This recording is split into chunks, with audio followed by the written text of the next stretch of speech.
અત્યારે અમને એવી તકલીફમાં લોકો રાખે છે, અમારે ધંધો કરવાનો બી બંધ. જેમ અમે અમારા મચ્છીમારો છે એ લોકો અમને આટલું કહી ગયા હતા, અમે તમારી વ્યવસ્થા કરી આપશું. અત્યારે એવું તો કંઈ નથી જ. સાંભો એક કિનારો અમારો જવા માટે હતો, અત્યારે એ બી બંધ કરીને બેસી ગયા. અત્યારે 8-10 દિવસથી અમે ધંધા વગરના બેસીએ. અમારું ગુજરાન અમે કેમ કરીએ? અમારા ઘરે બાયરા છોકરીના નથી.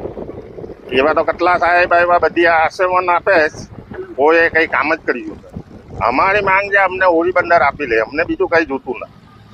અત્યારે અમારે નીકળતા હતા, અત્યારે એ બી પોઝિશન અમારી બંધ કરી કાઢેલી છે. એ લોકોને ખબર જ છે કે આ ભાઈ અહીંથી જશે તો પછી શું માટે એ લોકો અમને હેરાન કરે છે? એનો તો કંઈ અમને રસ્તો આપો. અમે તમારા કંઈ મજદૂરને કોઈને તકલીફ આપેલી છે, કોઈને મારકૂટ કરેલું છે, તો પછી અમને હેરાન કરવાનો મતલબ શું?